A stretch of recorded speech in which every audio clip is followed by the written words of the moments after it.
Hi, I'm Michele Saumberfield, and my soul was Marilyn Monroe's during its last past life. About a week ago, somebody had made a comment to me and asked me why I was putting Marilyn's name in my YouTube video posts.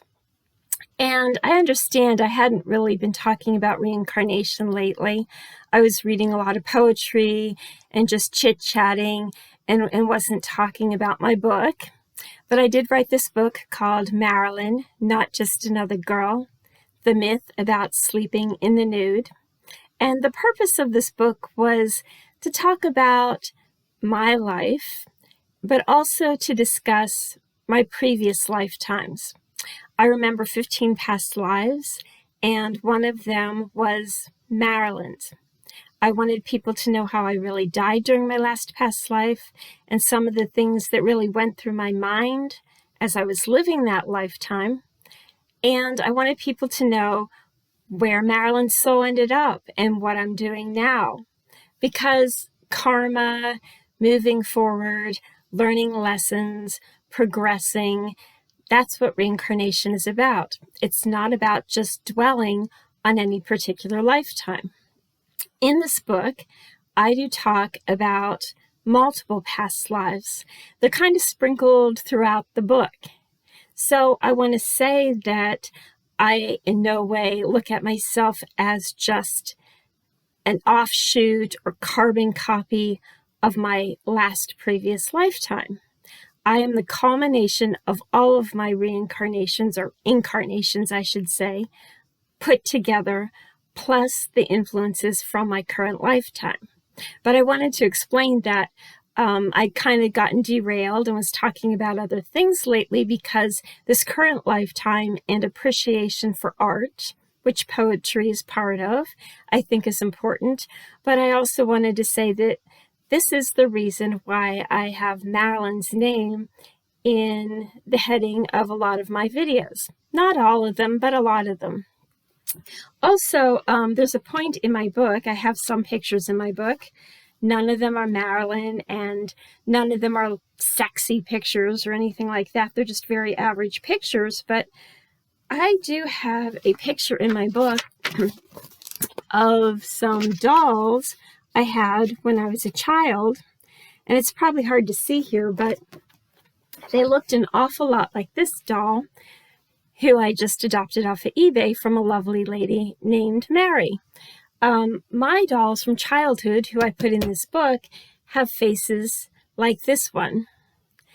And this is little Stevie May. And I talk about in my book about how these were my favorite dolls, and subconsciously, I think they reminded me of Marilyn, just the cute little faces, the blue eyes, the button nose, the high forehead. I really think I had childhood dolls that reminded me of my former self during my last past life.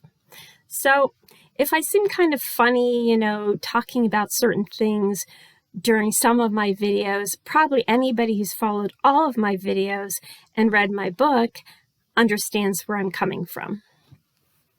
So I'll just put little Stevie over here. And I wanted to do a real quick poetry reading. I'm going off to the gym in like 15 minutes. I'm all a mess. I'm all discombobulated. I've got to quick change my clothes. So I'm going to get out my trusty magnifying glass. I'm going to switch screens. The print on the screen is probably going to be really tiny, and I'm probably going to bumble and fumble and be, saying some of the words wrong because I haven't gone over this poem very much. But I think poetry is a great way to express yourself. I think that it's an interesting art form. I think it's worth reading, and I am going to switch screens now, and I'm going to get moving along and read this poem. It's called Crystal Clear by Monica Wishbriar. And let's see. Crystal Clear by Monica Wishbriar. In the little crystal I wear around my neck, there lives a stirring energy I acquainted when we met. I know you didn't intend that it would mean so much importance to my point of view, as if I had been touched. But I feel this charming token, as trite as it is to you, is somewhat of a force henthewith, binding us like glue. Your symbolic gesture predicts a coming day. During a future lifetime, we will surely play. But for now, you are standoffish, despite the things you wrote. Deny them as you may now. Your declarations give me hope. I do not ask for promises. I do not need a pledge. I'm not searching for a sign or chanting what you said.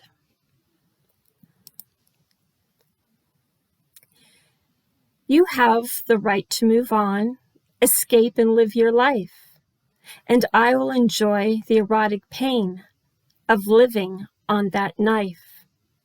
For as you continue to twist it and present your public smile, we both know that underneath there's something more on trial. You are not a saint, sir. You are just a guy. You shan't be saved by a magician's tricks, and someday you will die. And as you face the other side and what you've said and done, you can expect to return to me, unable to cowardly run. We will meet and start again when the light of our souls refracts, and we will merge together at last, the wicked and sweet attract.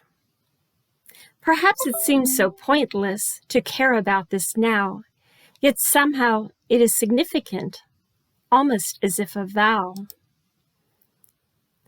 I think it is predestined. I think it is our fate. So in the night, I tell myself, you are worth the wait. I will keep a candle lit and gaze into a mirror. The thought of losing touch with you is not in the least a fear. I thank you for this crystal and all your carnal admissions. I shall see you soon enough, interlaced in explicit positions. So au revoir and adieu, be gone to your temporary state. Your viewpoint is abnormally false. Now arrogance is your mate. But I don't see you paired for long. Your union will crash and burn, and you shall wish for more than that. You will surprisingly learn. Behold, in the end, our conversations, which you imagine evaporated, will come back to manifest, and in juices be marinated. Therefore, this is all that I can say. I'll look back with no remorse. For what we do not finish now, future days will be our intercourse. So I don't know if my battery's running low or what, but it kind of made some sounds. My computer was making sounds and something kept popping up in the lower right-hand corner. So I think maybe that my battery's either running out, or maybe Microsoft Word wants to put some kind of upgrade or something on my machine right now while I'm in the middle of this poem. I don't know, but I heard some funny sounds coming out of the computer while I was reading that poem. So as usual, I was kind of tongue-tied and having a hard time struggling getting through that poem. But I still think that, you know, a lot of people are afraid to speak in public. And I think it's important to be heard. I think it's important to appreciate the arts and express yourself. And whether you're reading your own poetry or somebody else's, I think that poetry is a pretty cool medium.